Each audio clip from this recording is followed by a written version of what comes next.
बोलो कार्तिक महात्म की जय, तुलसा मैया की जय, दूसरे अध्याय की जय।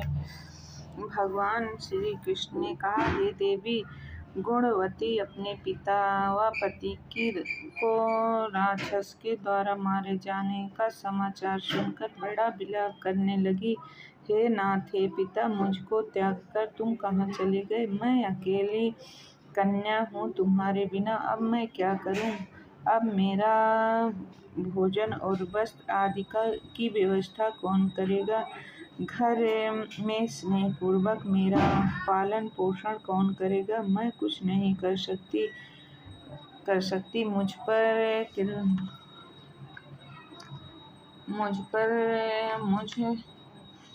मुझ विधवा की रक्षा कौन करेगा? मैं कहाँ जाऊँ, कहाँ रहूँ? मेरा तो अब कहीं ठिकाना नहीं है। इसी तरह रोती और बिलखती गुणवती पछाड़ खाकर पृथ्वी पर गिर पड़ी और मूर्छित हो गई और देर तक पड़ी रही। जब होश में आई तो पूर्ववत अत्यंत करुणा विलाप कर शोक सागर में डूब गए। जब कुछ संभली तो उसे ध्यान आया कि मेरे पिता तथा पति की मृत्यु के पश्चात उनकी क्रिया करनी चाहिए, जिससे उनकी गति हो सके। अतः उसने अपने घर की सारी वस्तुएं बेच दी।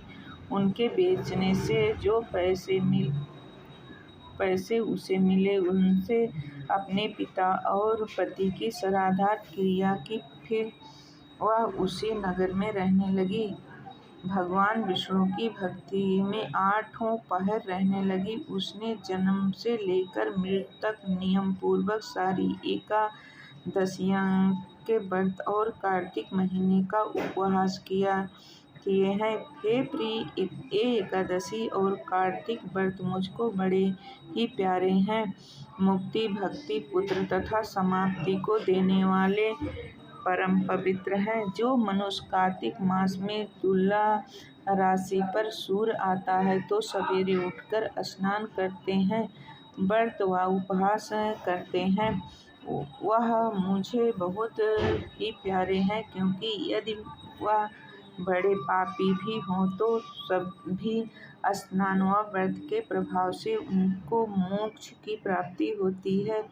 जो मनुष्य कार्तिक में स्नान, जागरण, दीपदान तथा तुलसी के वृक्ष की रक्षा करते हैं, वह साक्षात विष्णु भगवान के तुल्य हैं। जो मनुष्य कार्तिक मास में मंदिर में झाड़ू लगाता और स्वास्तिक बनाता है और विष्णु पूजा करते हैं, वह जीवन मुक्ति हो जाते हैं। यह सुनकर गुणवती भी प्रतिवर्ष मन लगाकर कार्तिक का व्रत और भगवान विष्णु का पूजन करने लगी। हे प्रिय, एक बार वह ज्वरग्रस्त थी और दुबली हो गई थी। फिर भी किसी न किसी प्रकार गंगा स्नान के लिए चली गई। गंगा तक पहुंची, किंतु शीत के मारे वह बुरी तरह से कांप रही थी। वह एकदम शिथिल हो गई। तब वह मेरे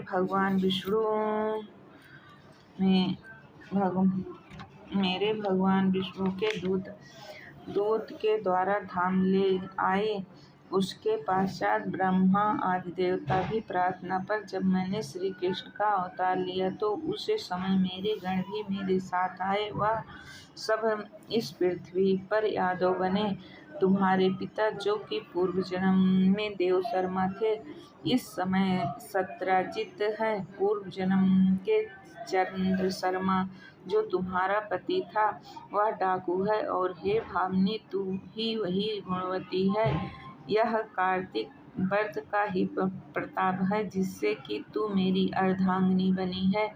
पूर्व जन्म में तुमने मेरे मंदिर के द्वार पर तुलसी के पौधे लगाया था और वह इस समय तेरे महल के आंगन में कल्प वृक्ष के रूप में खड़ा है। तुमने जो उस जन्म में दीपदान किया था, उसके कारण तुम्हारी देह सुंदर है, तुम्हारे शरीर में शोभा है और घर में साक्षात लक्ष्मी निवास करती है। तुमने क्योंकि पूर्व जन्म में अपने समस्त व्रतों का फलपति स्वरूप विष्णु को के अर्पण कर दिया था, उसी के प्रभाव से तुम इस समय मेरी प्रिय भामिनी हुई हो।